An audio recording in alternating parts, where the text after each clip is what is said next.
Come on, man. They wasn't even going to do the debate until they saw 5,000 hits. They don't give a hell if people don't like them. They just love the hits. So, to the woman he said, I want y'all to remember this. They said that this was the curse that Eve got.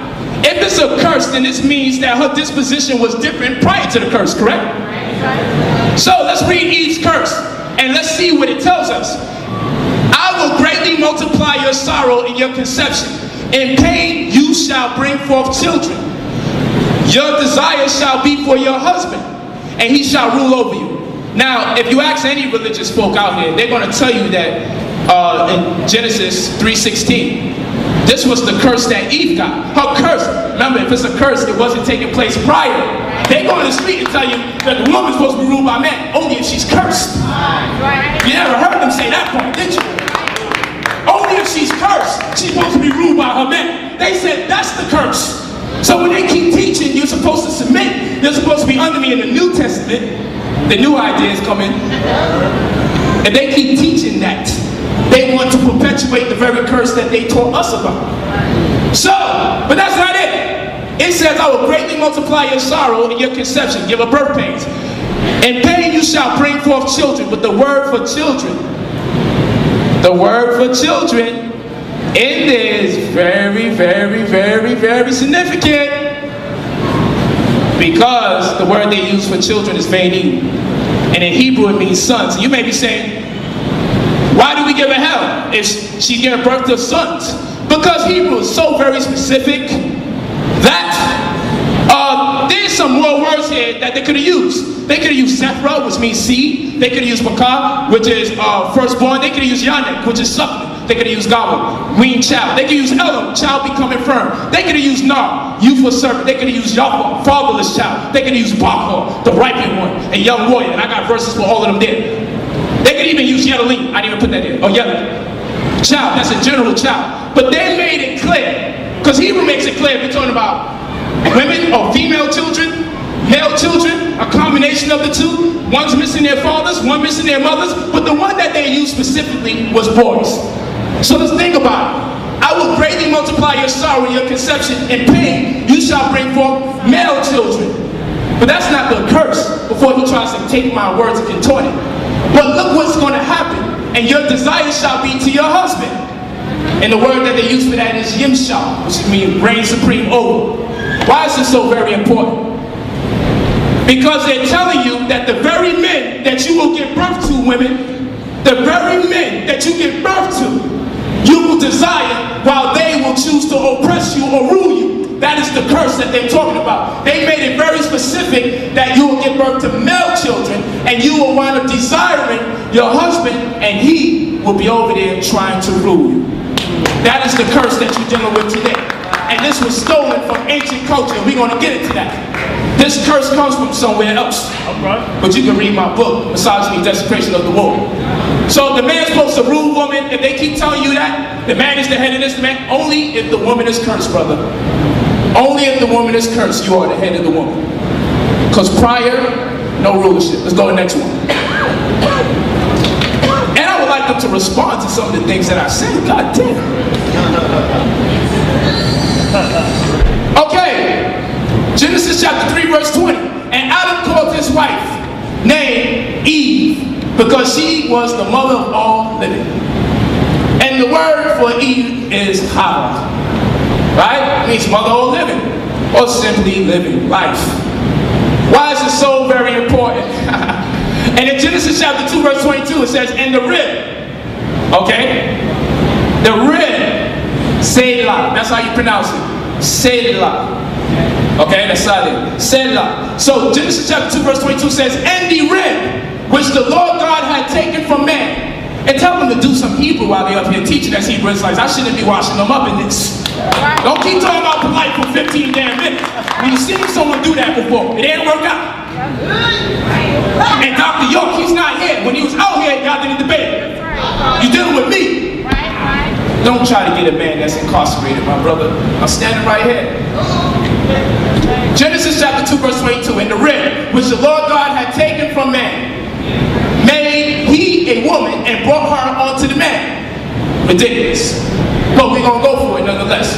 And then I put the Hebrew concordance number there. And I want you to know that the word rib there is a feminine noun. So you would think, in a story that says that the rib's designation was the man, pardon me, the rib's designation came from man unto woman, the creator, you would think that the word rib itself would take on a masculine noun. Right. But they say the word rib is feminine. Right.